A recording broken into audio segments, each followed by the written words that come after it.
Coach Matty, thanks so much for being on the show with us. Thank you for having me. I really appreciate it. Third time? Third time. It's a blessing to be here, and I'm super excited to have the conversation. Yeah, no, thanks so much. First off, I want to congratulate you on getting the head coach job for Staples football. You've been around the program, everything like that, but I want to hear from you what it means to be here, to have this, to lead this group of men, and what it means to be part of, and wear that S. Yeah. I don't think that there really is any greater honor for me to have any representation, and to be surrounded by the human beings that are involved in the Staples football program. It truly means the world to me, specifically growing up in Westport and growing up going to games. One of my first memories being the 2002 Thanksgiving game against Fairfield, being on my dad's shoulders by the scoreboard and smelling the cheeseburgers and the hot dogs and hearing the roar of the crowd and seeing the players as, giants at the time, like physical giants, to going to elementary school and middle school. And every Saturday at the time, there weren't lights, right? So we played Saturdays at 10 a.m. and just all week talking to my friends, who's going to drive us to the game? Who's going to bring the football so we could play in the back of the end zone? And watching guys like Rob Gow and Pat Scott and Jake Santora, and just dreaming of one day being like them and walking down those stairs and wearing the S on your helmet, to having the opportunity to play at Staples and to feel that pride and to feel the responsibility of what it's like to represent a program and a community that's so meaningful and so special. When I came back to begin coaching, becoming a head coach really wasn't on my mind. It was more just pride of being a Staples wrecker. Right. So having the opportunity again to be mentioned in the same breath as some of our players and our other coaches and former coaches who've spent so much time and effort to build up Staples football to make it mean what it is, truly is so meaningful to me. Yeah, it's incredible. So I've got to ask you a couple of questions on that, but do you remember the first time we met? I do, coming from a girls' soccer game. That is exactly right. You were in the Colonel. Yes, Coach Colonel's were walking. That's right. Yes. You guys are walking over. Yeah. And I remember the first impression that I had was we were talking, and you were you were so engaging. Mm-hmm. And I always feel like, to be leader of men, because that's what you're doing. You have to have that type of charisma and things that you do. Have you always wanted to be a football coach? I haven't always wanted to be a football coach. I've always wanted to make an impact and make a difference. I feel like football provides or is the vessel and the muse for me to be able to do that. Really kind of growing up, I was impacted greatly by the coaches that I had.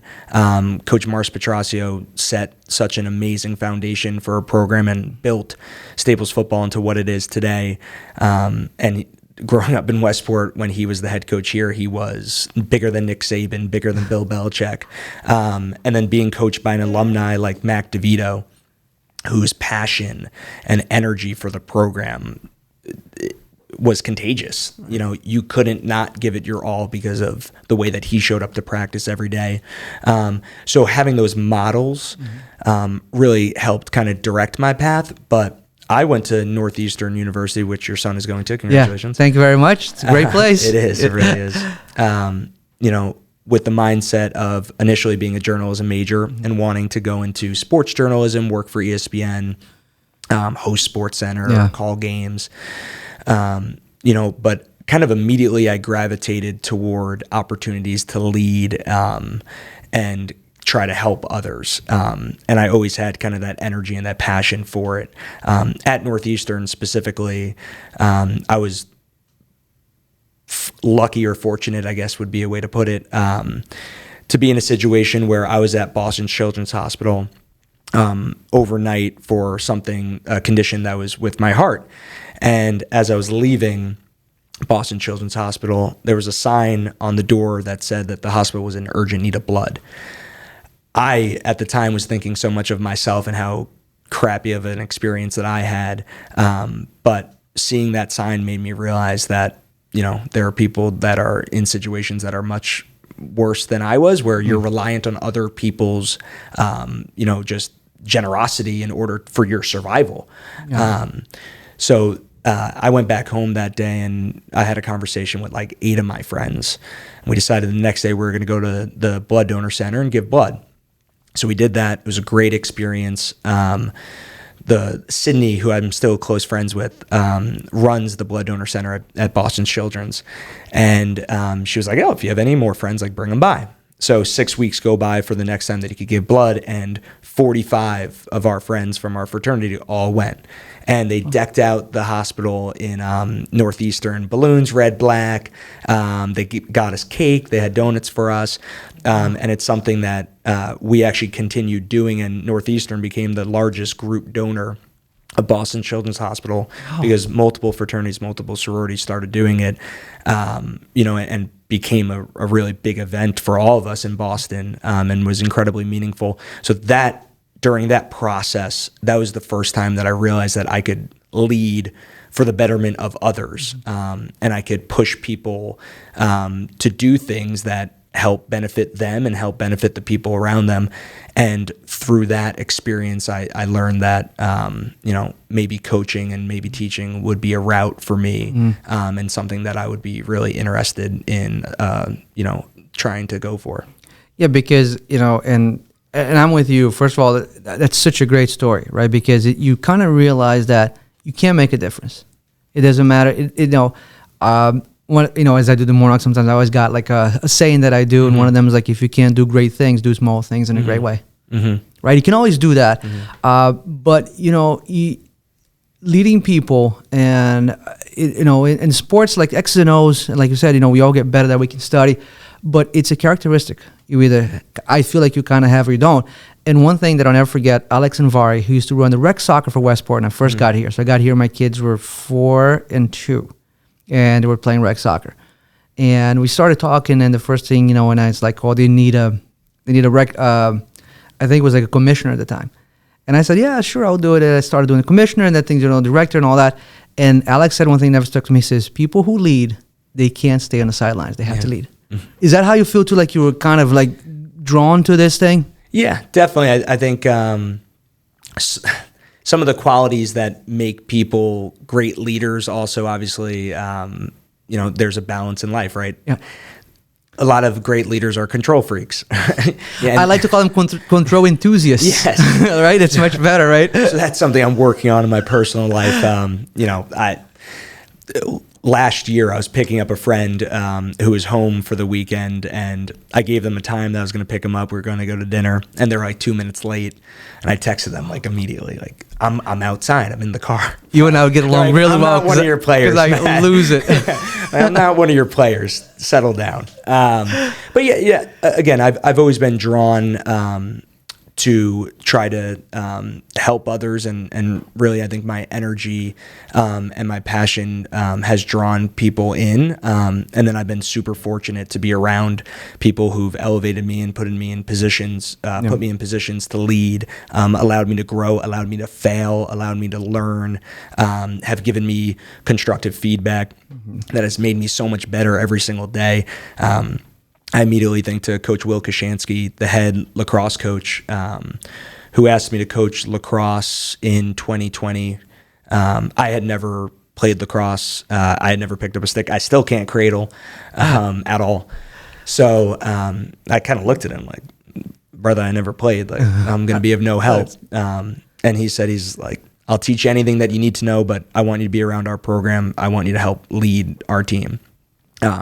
So to be able to get feedback from him on a daily and consistent basis, and to watch the way that he leads and the way that he connects with players and the way that he leads a staff, I've gotten a crash course over the last 5 years in leadership and how to build a winning program that values people, that builds community, that pours into the youth. I've been so fortunate to have Coach Kashansky in my life as a mentor and a role model and a leader for me. Yeah, because I think the first time I talked to him, and I'm like you, like when we started in PrepZone, I had never been on a lacrosse game in my life, right? And I had him on the podcast, and I'm sure like if we go back and listen to that, my questions were out there, right? They were probably awful. But, after we turned off the cameras and I'm talking to him, and he said, listen, just come to a game. I will teach what you need to know.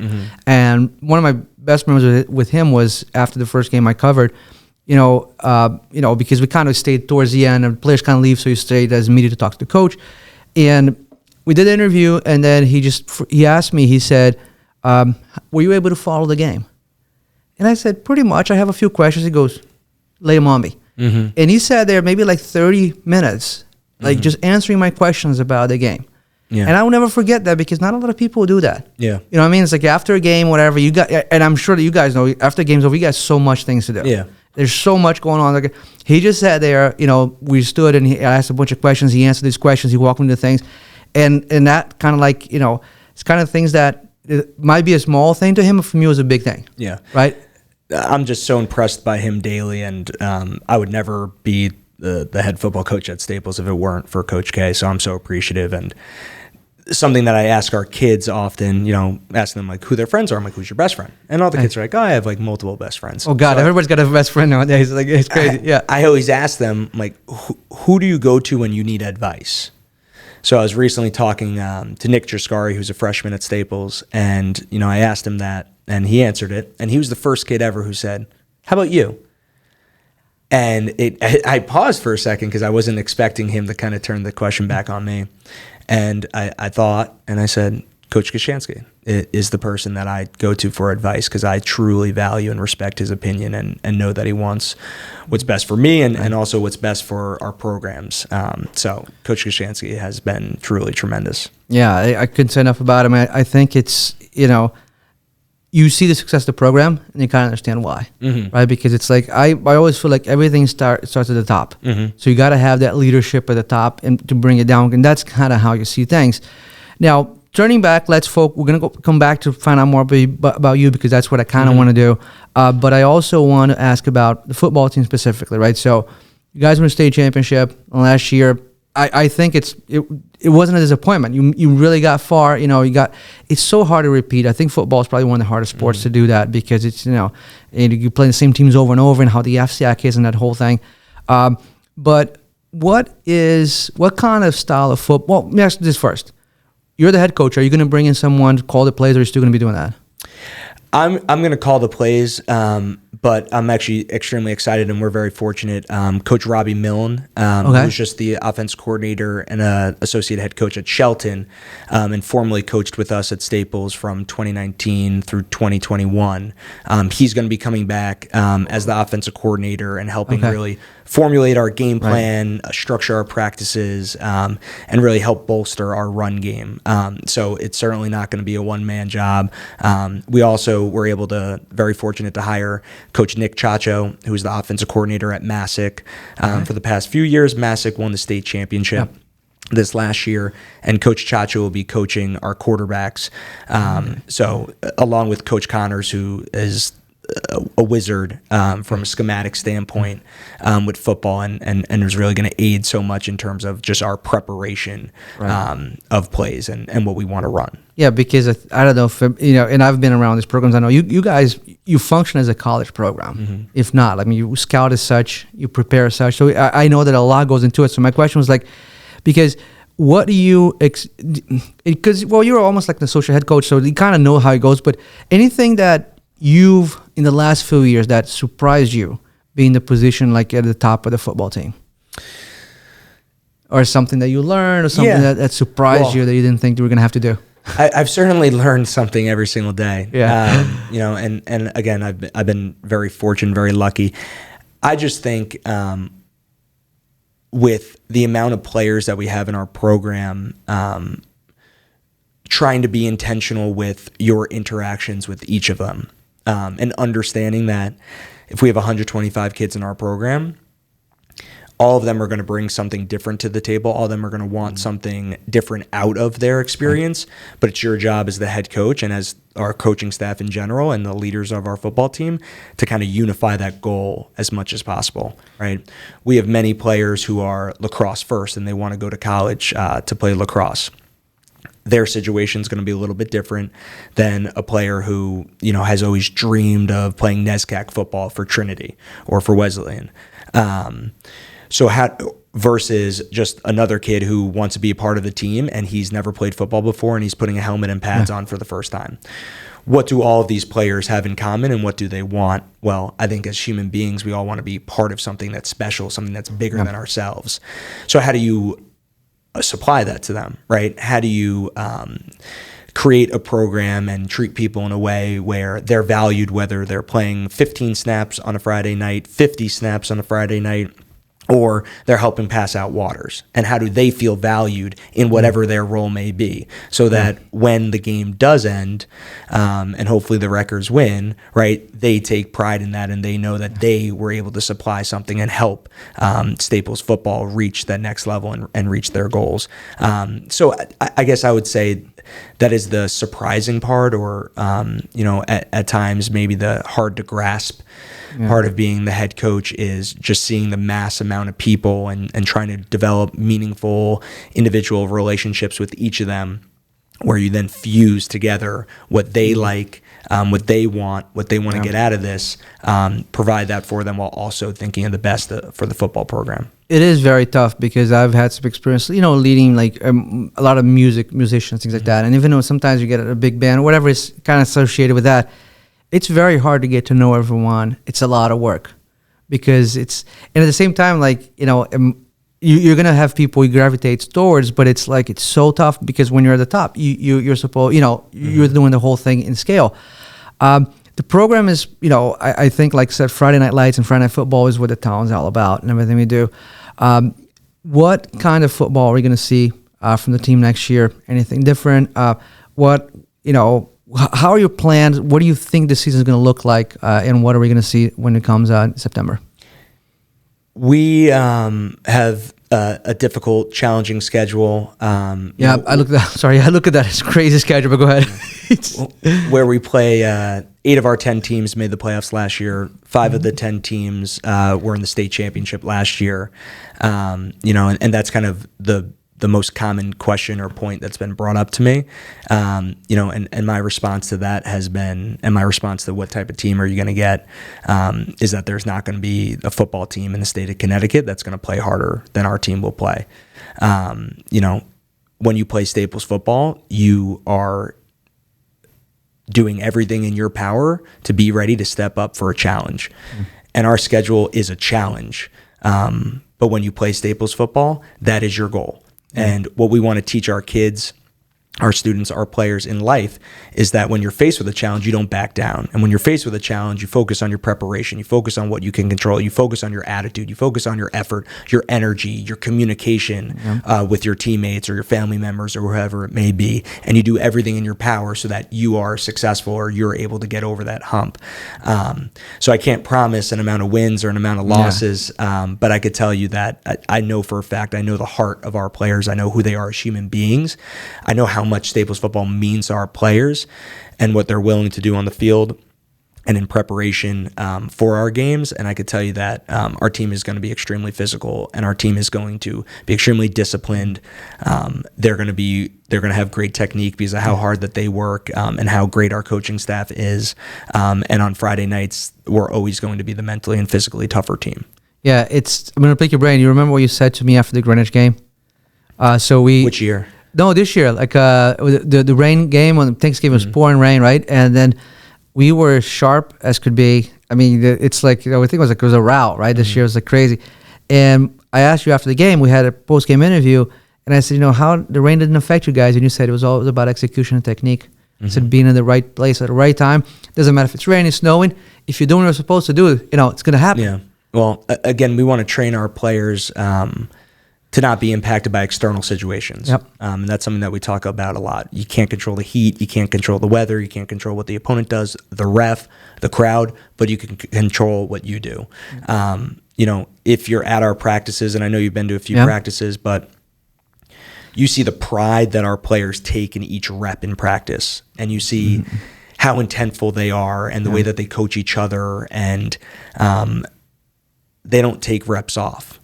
So there's no surprise when they're able to execute at a really high level, right, where there may be some built-in excuses or some external situations that go around. But I just think the level of human being that we have walking the halls at Staples High School, the people who wear the S on their helmet and the people who have an S on their chest, they're designed to take on challenges and be successful. And you said like not taking. I remember being at practice, and I know you were running routes.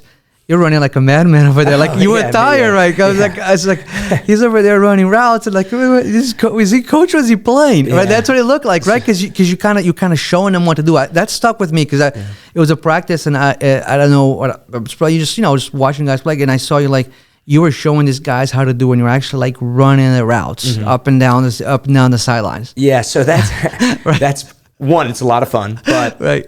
I throw cleats on every now and then, and the purpose is everyone learns in a different way, right? And it would be awesome if anybody could just explain something and verbalize it, and a student or anybody just is like, oh, I get it, now let me do it perfectly.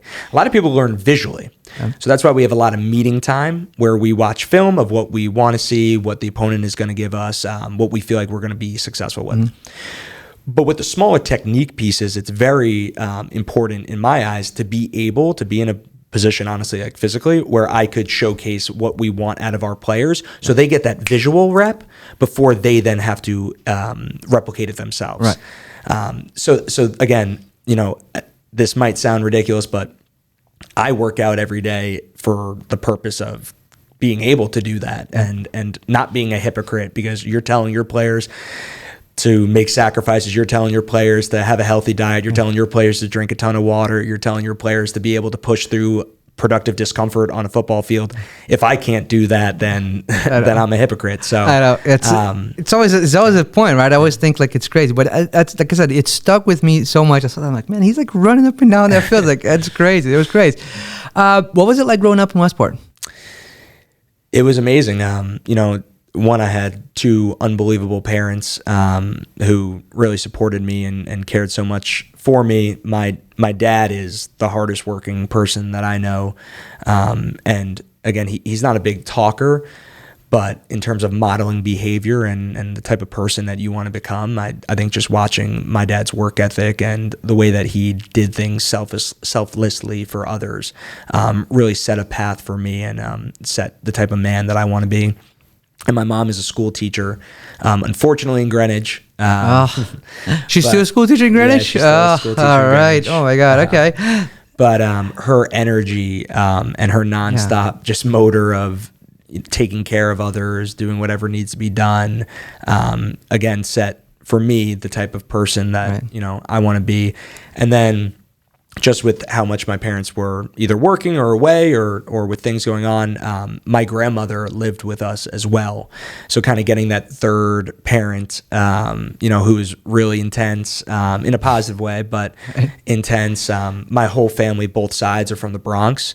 So kind of that brash attitude, and again, that work ethic, that competitiveness, the love of sports was really driven to me from a young age. From the school system, I could not have been more blessed to go to Long Lots, be impacted by some unbelievable teachers. Mark Carmody, still a gym teacher there. Yeah, both my kids had him. Yeah, really, no, he was unbelievable. Having Mrs. Ty for a third grade teacher, Mrs. Ackerman, second grade teacher, Mrs. Harper. I still remember specific lessons and not academic, but lessons in life and how to treat others that they really modeled and taught me. To going to Bedford, which was an unbelievable 3 years, and being impacted by teachers like Senora Tom Bline and Mrs. Marsick, Mrs. Francesi, and being able to look down on the football field from your classes every day to again be impacted, but then kind of see what I wanted my future to be. Every day in middle school, me and my friends in our neighborhood would ride bikes to the hunt club and, feed horses carrots. And then we would ride back and we built this wiffle ball stadium in my backyard. Green monster that's cemented into the ground, 18 and a half feet into the sky. We had fences up, center field was 204 feet deep. We played with tennis balls and a taped up junk ball bat. Kept stats of every game ever. And we legitimately played all day, every day. Wow. So going into high school and, I remember my first day at Staples High School, I wore a gray shirt. And I know that because I was sweating so much because I was nervous and it was such a big school and it seemed so unmanageable. But I met some unbelievable teachers and role models. Mr. Farnan, who's still the assistant principal there, has meant so much to me and has helped guide me. Mr. Cocoli is still a chem teacher at Staples who I still get fired up seeing every day. But what he taught me in terms of how to meet with teachers and chem I am not good at chemistry. But, he would always teach me how to break down these larger tasks that seemed unmanageable and chunk them in a way that made sense. And to do kind of the soft skills, right? How to be a good classmate, how to raise your hand, how to be involved. So how to do your homework every day so you get 2 out of 2s on everything because I was not getting good grades on the test. I just had so many great teachers and role models who poured into me that made Westport into a place that I always wanted to come back to. Mm-hmm. Was it a lot of different back then? No? I always hear like there was a movie theater here at some point. When you growing up, you're not that old. There wasn't a movie theater. I think... what's like the big difference from the town when you grew up today? I think there were just more smaller like mom and pop stores when I was growing up than there are today. I was actually just talking about this today, but number one, Swanky Frank's. Oh, I do remember Swanky Frank's. It wasn't too long ago. Yeah, it wasn't too long ago. But like Swanky maybe 10 Frank's, years ago? Yeah, Swanky Frank's was... There was more places, I guess, where... It was where Little Barn wasn't it? It was there, yeah. When you're a 5th grader or 4th grader and you just played a baseball game or a school concert, like where kind of the community would congregate. Elvira's down by the beach. Yes. Obviously, there's still Old Mill there, which is awesome. But Elvira's, I would walk in and it's owned by a family and they'd be, having family conversations or arguing. And it's like, I feel like kind of weird being here. You don't want to interrupt them. Just keep it going. Yeah. But that, that's kind of created the community vibes. And then something I'm asked all the time about how Staples is different now from then. And I honestly feel like Staples now, the students are so much more empathetic and kinder. And it's not saying that 10 years ago, 15 years ago, that the students weren't kind. I just feel like maybe I'm just speaking for myself, but I wasn't actively looking and trying to gather information of how others felt about situations and how that impacted how I acted. And I feel like today, knowing our students really well and having great relationships with them, they're really thinking about that. They're thinking about the people in their class and how to kind of make them feel special or comfortable in that setting. There's more people who say hi to each other in the halls. I was probably just worried about like the way that I looked and trying to seem cool. So I think that's the biggest difference. I think our students at Staples are just top tier individuals and human beings that really make the community very special. Yeah, there's no doubt. I mean, and I see that with conversations that I have with my boys, right, who both went through Staples, and it's like sometimes you want to be critical of things, and they just kind of like, Dad, this is why this, So it's like for me, it's really good, but I've totally experienced exactly what you said. So it's been it's really amazing. Now, we've talked, the other 2 podcasts we had, you talked a lot about mental health, because I know it's a really passion of yours and all that. And it's, the reason I want to talk about that is because I had Jenna on the podcast, the coach for the girls tennis team.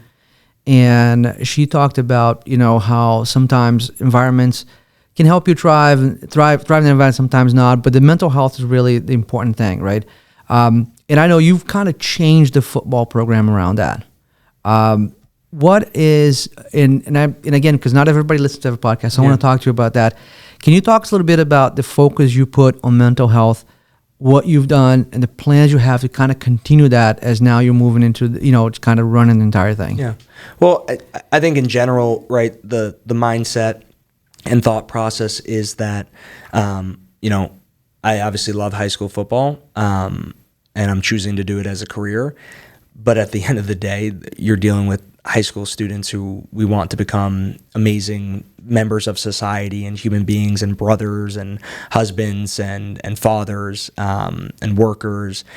If you don't prioritize their well-being and their overall development as a human being from a holistic standpoint, I believe that we're failing as high school programs. The second piece of it is in terms of, how to maximize them as human beings on a daily basis, and even from a football standpoint or any academic or other sport, is how do you equip them with tools and strategies to be successful? From football, we train a lot of physical aspects. If I'm a wide receiver, I'm going to teach you how to run a square cut. I'll teach you how to run a 45-degree cut, right? Teach you how to stock block, right? If we're not teaching our players how to deal with failure and how to respond and how to breathe after they make a mistake, how to talk to themselves, how to talk to their teammates, how to meditate, then we're failing to prepare them for full holistic success. I feel like we feel strongly on this now, that what we're able to teach our players and the tools and strategies for how to really be masters of their own mind and to be more self-aware, and to have tools to control their breath and to help navigate their thinking, it translates both on and off the field. And it's a direct reflection of, you see some of our players in the biggest moments might make mistakes and they're not hanging their head and they're not running to the sideline looking for a sub. They're running back to the huddle ready to make a play. Yeah. And that's not just a get them next time thing, because our kids really care. They're incredibly passionate. So when they make a mistake, they are going to be upset. And you can have that self-awareness to know, as a coach, I'm going to call some really bad plays over the course of my career, right? I'm going to call some really bad plays. In practice, I'm probably going to say something that as soon as I say it, I'm like, I wish I had that back. But how can we now model the behavior of how to respond in that situation? Right. How can you do the next best thing? One of the strategies that we've talked a lot about has been neutral thinking with our players, right? So there's positive thinking. I'm doing really well. I just hit 3 3-pointers. I'm the man. Right? Which isn't necessarily bad, but if that's your logic, then when you miss 3 3-pointers in a row, then now you stink, right? And, you watch a lot of the players, they kind of get on that. And I'm not saying in basketball, in any sport, in lacrosse and football. I just had 5 catches in a row, so I'm a great wide receiver. But then I dropped 1 or 2 in a row, and now I stink at wide receiver. Neutral thinking is more about that next moment, that next 3 seconds. Right? How do you live your life in 3-second increments? And that's not failing to prepare, right, for looking ahead, but it's more, what is the next best thing that I need to do in order to be successful? So I'll give you an example from a daily life perspective. All of us have been at home and maybe had an argument with a sibling or with a parent. And, it's a not a great feeling, right? And oftentimes you might have that argument with the sibling and you feel a bit tense or a little bit stressed or a little bit upset, and you go to school or you're driving to school and somebody cuts you off and now you're going to honk your horn. And now I honked my horn, or I'm the guy who got his horn, or who got honked at. And I'm like, these people are out to get me. So then I show up to work and I'm kind of looking around like, maybe not in the best possible mood, and the printer jams and you think, everything goes against me. It's that mindset that we're trying to avoid, right? After you get into that argument with your siblings, which is obviously a negative situation, we're trying to train our players to think, what can I do next in order to have a good day? Or what can I do next in order to turn this around? So my next most important action is my next interaction with maybe my mom or my dad, or when I walk into school, trying to be as energetic and attentive as possible in my classes. How that translates to the field, again, is if I'm a running back, right? I play running back and linebacker, and I fumble and I turn the ball over. And we all know we want the ball, right? You got to score. You got to have the ball to score. Mm-hmm. But I now need to run out there on defense. And as I'm upset, or as I run out there on defense, am I going to be in a situation where I might make an undisciplined play because I want to get the ball back really badly? Am I going to try to do too much? Or am I going to be timid because I'm upset and I let the team down? Or are you going to be physically prepared to stand in there and do what you have been trained to do? right? To be there for your team, to be disciplined, to make an extra effort play, but do it within the rules of the game and the way that we set this forth. That's incredibly important. There are other aspects as well that we teach. I hold a leadership training every other week in the morning for our leaders, and we tackle topics such as how to hold yourself accountable, how to hold others accountable, right, in a healthy way, how to model behavior positively, how to talk to a teammate when you feel like they're not doing enough. All of these lessons are designed to make our players a little bit more or better equipped to have these conversations with themselves as they do struggle with leadership or what they're going through in their daily life, while also being able to help provide support to their teammates while they might be struggling with the same things. Yeah, and I was thinking as you're talking, because I didn't want to forget this question. You said holding each other accountable in a positive way. Can you walk me through what that means? Yeah. And how does it? Because it's difficult, right? Because sometimes it's like I always feel like you want to. It's how you do it and how you receive it. 100%. So first, I think it's very important to define accountability, and Emmett Zahler is going to be happy about this because I talk to him about this every day, and he asked me too. We ask each other, right? How do you define accountability? But accountability or taking accountability for yourself is taking ownership and responsibilities of your actions and inactions. Taking ownership and responsibility over your actions and inactions. So how do you hold somebody else accountable? How do you help others see their actions and inactions and how they impact either for the betterment or for the worse of a team? To me, number one, and this is what we teach, it starts with building a relationship. One, so that you as a player or as my teammate understand that I care about you and what's important to you is important to me in a genuine and authentic way. That's number one. Number two, I need to know what you want, right? What do you want out of this? What is your goal? It's hard to hold somebody accountable to something that's not their goal. Like I said, we have 125 kids.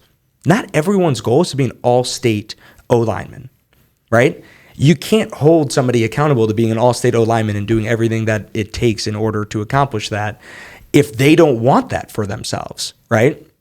For myself in chemistry, I wasn't going to be an A student. So if Mr. Cocoli held me to the standard of being an A student, then we would not have a great relationship. I was going to work my tail off in order to get a B in his class because that was my full potential. And he held me to that standard. So once I understand, or once you understand as a leader what your teammate wants or another player wants, it allows you now to formulate how I go about or how somebody goes about holding you accountable. To me, when you're holding somebody accountable, it should happen in a more private setting where you're able to remind them, hey, by the way, I remember you telling me, you really wanted to start at receiver this year, right? For you to start at receiver, you're going to need to know 100% of the plays, right? And right now, it seems like you're having some bust on these specific plays. Can I help you in any way? Can we stay after practice for us to review the pass concepts? That's a way to hold somebody accountable in a positive way because you remind them what they wanted out of this. I'm not telling you what you wanted, right? I'm reminding you what you wanted out of this. Now I'm approaching something that's tangible, right? You wanted to start at wide receiver.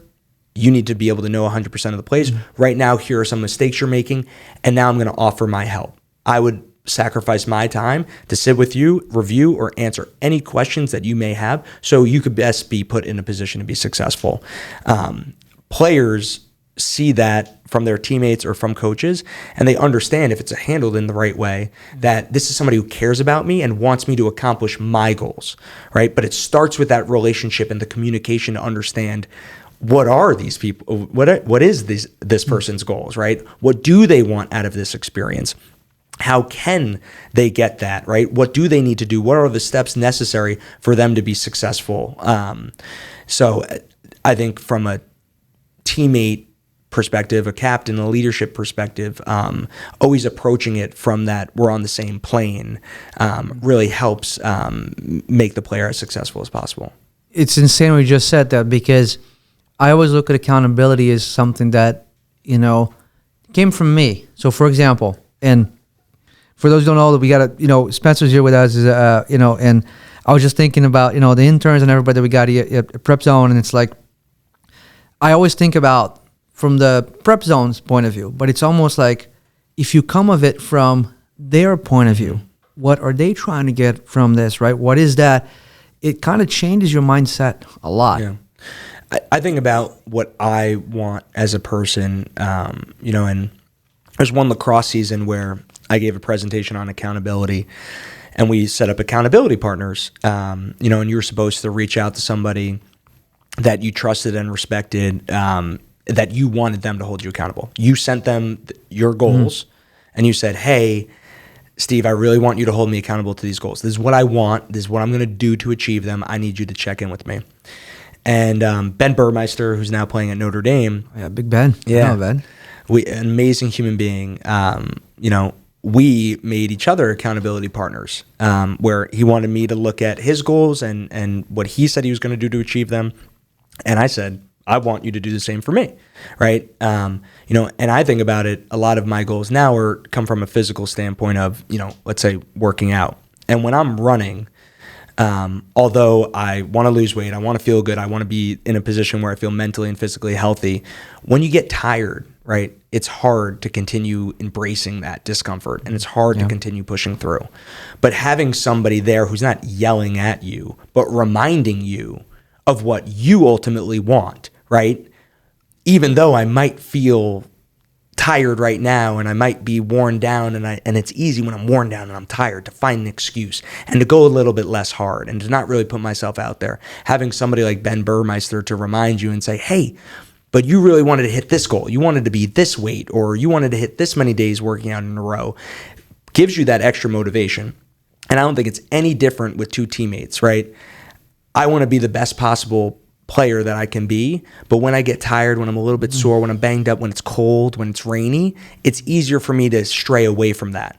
So great leaders, whether it's a player or a coach or a friend or a parent, is able to remind you in a healthy and productive way, hey man, I get it. I understand how you're feeling. I'm empathetic toward it. I'm kind of feeling it too. But we both said that we wanted something. Right? Yeah. You said that this was important to you, and you didn't say it was only important to you when things were going well and when it was 70 degrees and sunny, or when you were getting all the props and the newspaper was writing about you. You just said it was something that you wanted because it was intrinsic.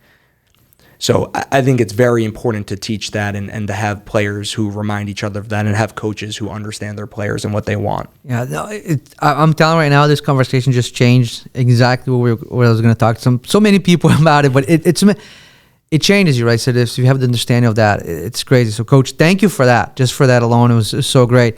Now, I want to go a little bit on the lighter side. When you're not in football, I know that you have so much little downtime, but what are you into when you're off the football field? Shows, music. What is the thing that drives Coach Matty? Yeah. Right now, actually, I've been watching Vice Principals. Do you know that show on HBO Max? I do not. I mean, I'm a big HBO Max kind of guy, but Vice Principal. So it's a school show. Yeah, so I was just trying to remember his name, but Danny McBride is this comedian. Oh, God, yes. I know who Danny McBride is. Yes, so I like him a lot, yeah. I get home pretty late and I go to bed super early. So I watch one show and then I read. I like to watch something a little bit lighthearted, 20 to 30 minutes. Yeah. And I've been going through kind of Danny McBride's whole disc set of Righteous Gemstones and then Vice Principals. Yeah.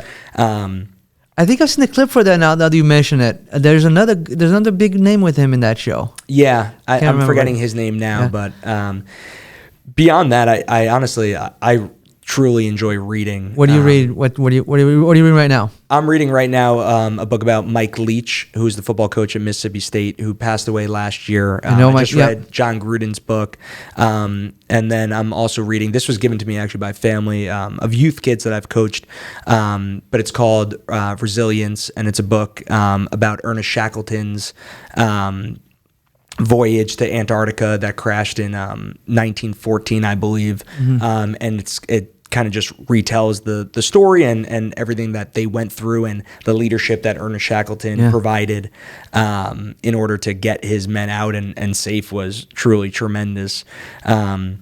And then in the summer, I love going for walks at the beach, playing golf as much as I possibly can. We got to play some golf, and I love golf. Yeah. I find myself, I'm very high strung, and it's hard for me to relax and sit down. Yeah. So golf provides me with kind of a 4-hour, I turn my phone off, put it in my bag, and try to live in the moment, which I think is, and I talk to our players about this too. It's really hard nowadays, especially, at least for me, the pressure that I feel to want to be successful and want to be the best version of myself. It's really hard to be balanced. Yeah. And I'm trying to be more balanced. And it's difficult. It's hard because you're constantly, if your mind is wired that way, you're constantly looking at the next thing and the next thing and the next thing. Yeah. I want to try to enjoy more of the current thing with the people that I'm around. I have tremendous friends who mean so much to me, and I really enjoy their company, watching a baseball game, watching old college football games. That's something I do a lot too. Really? Yeah, we'll hang out and turn on I'll look on my computer 2012 top college football games, and you watch South Carolina versus Tulane. South Carolina Spencer going to Tulane. South Carolina versus Tulane, it goes double OT, and you just watch it. Oh, Marcus Lattimore, I loved it. I know. But I am busy, but I do really enjoy and love what I'm doing. I tell that to my students and our players every day. I wake up every morning at 5:01 a.m., always 01. Why 01? I like the odd numbers. I like the odd numbers. I wake up to Boomer Sooner, the Oklahoma fight song. Yeah. At 5:01 a.m. every day. And when that goes off, I really am happy and excited to take on the day. And that is not lost on me, that's not normal, that I'm incredibly blessed and fortunate. And that's the way that I try to live my life, is with that understanding and that gratitude, that attitude of gratitude, that I'm so lucky to walk into Staples High School every day, work a job as a study skills teacher with a group of students who I truly love and respect and care about and want to support, with teachers like Miss Palmer and Miss Minaj, who've supported me and helped me so much, to then go out to a football field or a lacrosse field and coach these players who would do anything for Staples High School and for their sports, and to meet parents who are so supportive and so passionate and so understanding. I'm very aware of how lucky and fortunate I am, and then to go home to my dog. I have an English bulldog named Blitz. I see your pictures. He's awesome. Yeah, I got a dog too. Yeah, who is also a huge Wrecker supporter. So there you go. Yeah, that I am very blessed. Yeah, and I always, I like to think it's almost like the more positive things you see, the more positive things you experience, because it really is about how we look at things, right? It's like you were, when you said early on about, you were in a hospital and then you saw that, you're like, man, I actually have it a lot easier than these people who were sitting around waiting for someone to give blood so they could just live another day. I talk to our players a lot of the law of magnetism. And I believe that you get what you attract and what you're looking for. And that's advice that, I often will have players come to my office and talk about something that they're going through, and there's a negative situation at home or something that they're feeling about themselves, and then they feel like it impacts the next thing and their next day in school and then their next interaction. I really believe that if we're able to look externally at what is going well in this world and what is going well in my life and who am I grateful for and what tiny things. One of the pieces of advice that I give our kids is every month I make a grateful list, 25 things I'm grateful for, and not big things. Obviously, I'm grateful to live in an apartment and have a roof over my head and have food, but I try to get very specific. And one of the things was that, I love seeing the hawk fly above our field. And now, since I wrote that down and that's something that's on my mind, when I see it, I'm like, oh, I love that. The hawk, the Wrecker hawk. And so that's advice that I give our players. One of them recently, mentioned he really likes this specific color, a salmon color, let's say. And he said, whenever I see it now in the hall, I'm like, oh, I love that color, right? And that's, again, the law of magnetism of I'm trying to think of these things that do mean something positive to me, and I'm thinking of these people who mean a lot to me. And so when I see them, I'm actually overtaken with joy. I walk down the hallway, I'm saying hi to everybody, I'm dapping people up because I actually am happy to see them, and they provide so much value to my life, and they give me meaning, and they make our high school special. And I love our high school, right? And our high school, Staples High School is such a tremendously special place. And I think it's very nice from a physical standpoint. But what makes Staples High School special is not the structure, and it's not the steel, and it's not the signs, and it's not the front desk. It's the people who are within that structure.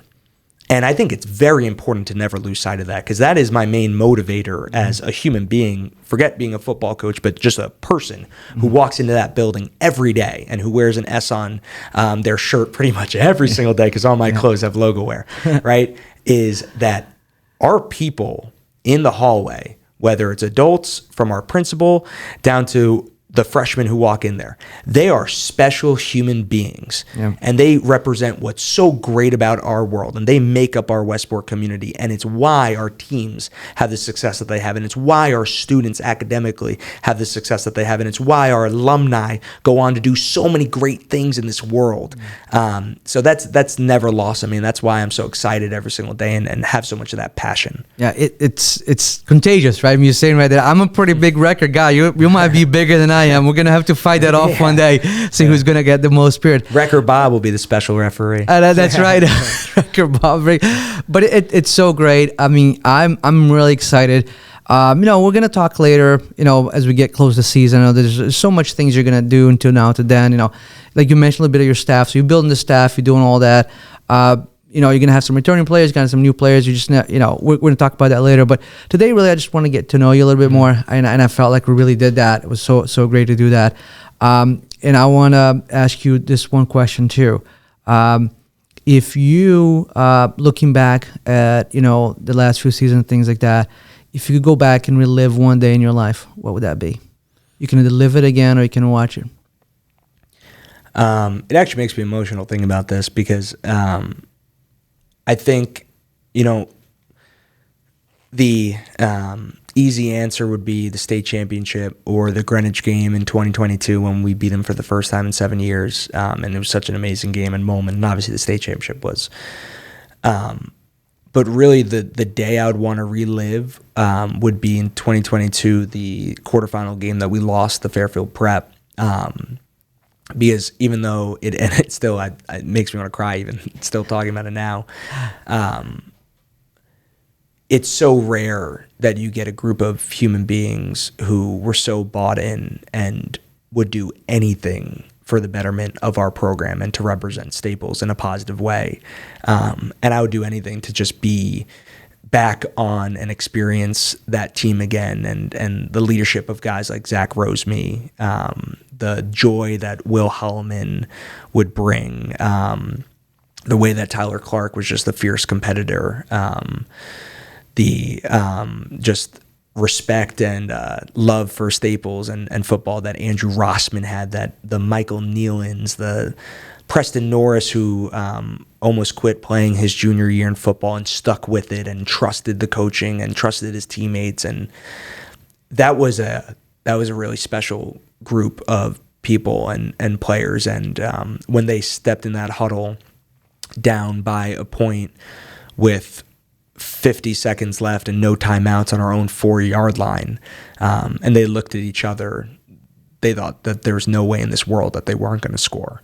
And that's such a special and unique situation. I've thought about that game and that year almost every day, because although they never got to celebrate a state championship on the field as players, they did so much to change the course and the direction of our football program. So I would just want to relive that day to thank them and really take it in and try to enjoy it. And to know that that's, again, what we want to continue building on, because we won a state championship because we had players who had that as a model. Last year we had a tremendously successful season, and we had great leaders because they watched those guys in front. They watched Jack Whittle and what an undersized D lineman did from a physical standpoint because of how much he cared about the program and how much he cared about the team. So although we've had some amazing games, amazing wins, and honestly very few losses, it would be one of the losses that I would go back to just because of how much that team, how much they did and how much they meant to each other. It was tremendously special. Yeah. I'll say this. So we've been PrepZone for 2 years. I've seen you guys lose 2 games. That's how crazy, because I think, like, you know, the championship season, I think the first game we were in there, I think that when you got, I think the West Haven game, right? Yeah. And then you won out. Yeah. And then there was the New Canaan game, and then the Grange, like, so I think about it, it's like, man, there's just, like, it's so special. Yeah. Like, to just see that amount. And it doesn't happen overnight. I know it's not easy. It's really hard to win games at any level. So it's pretty special what you've done all these years. And I'm excited. I think that the absolutely right thing was done. We're so excited to have you, because I think it's, you know, you're contagious when you talk to people. Like I said, first time I met you, made an impact on me. Because I remember the next game, I was like, I want to interview that coach that I just met like a day ago, right? Because it's like, that's pretty cool. Yeah. That's a pretty thing to have. So, and all the support you've given. I know I talked to, you know, everybody around the school, and you're one of the first few people, I think, that really started supporting the cheerleaders, and that was really cool. Mm-hmm. I know that they feel that a lot. They talk to me about that a lot, because I've talked to them. So yeah, I mean, your Staples right and true, right? So it's pretty cool. So how excited are you? Let's just end this. Like, how excited are you to get that season going? You know, people have asked me this, saying like, "Oh my God, like it was amazing. Like your dream came true. You were named head coach." And my answer to that has been that it was never my dream to be named head coach. It always has been my dream to be the head coach. And being the head coach is a 24/7 position, where you're representing Staples High School, Staples football, something that's far greater than me. To be around so many special, unique individuals, to pour into our kids and our players, who I'm impressed by every single day, that I have such a tremendous amount of respect for, and to be around the coaching staff that we have assembled and have together, and to learn every single day from them. I'm so excited and fortunate to be able to be any small piece of this, and to ever be associated with Staples football. I just feel a tremendous amount of that responsibility and pride, which is a good thing, to feel responsibility, that I don't want to let our players down. I don't want to let our community down. I don't want to let our coaching staff down. I want people to walk around downtown, and to be able to go in other places in the state of Connecticut and wear their Staples football shirt or a Staples hat, and feel such a sense of pride that the players on the field in that football program represent them in the correct way, that they're extremely mentally and physically tough, that they're resilient, that they're energetic, that they're passionate, that they embody that spirit of what Staples is about, right? Yeah. That they're like Marcia, our custodian that we talked about. Yeah, we talked about that. I got so much feedback from that. It was so cool. That was so great. And just the joy that she does her job with, or Amber, who makes sandwiches for us and all the students, and you know how much attention to detail she has, and the pride that she takes in her job, to leaders like Principal Thomas, who does such a great job of supporting our students. You know, we want to represent those people. So I'm so excited to have, again, any small impact on that. But at the end of the day, the success of our football program is going to be because of the players on the field. And I feel very strongly about that. And I know what those players are willing to do to represent their community in a positive way. I know exactly what it means to them. And I'm honestly so fortunate to be able to have a front row seat every week to watch them accomplish that. It's going to be a lot of fun. And then one thing I want to say is, like, you were talking about hard work. And one thing that I've learned doing PrepZone, and I've learned, and you kind of know, but it kind of really becomes evident, is that, you know, the people who work the hardest, the people who kind of seem to get the lucky breaks, but they're really about all the hard work, everything they've put in. You make your own luck. We always talk about that wreckers make their own luck. Love that. Coach Matty, thanks so much. Best of luck. And we'll talk before the season starts, but we're excited to have you. Thanks so much. Thank you. Really appreciate it. Go Wreckers. Go Wreckers.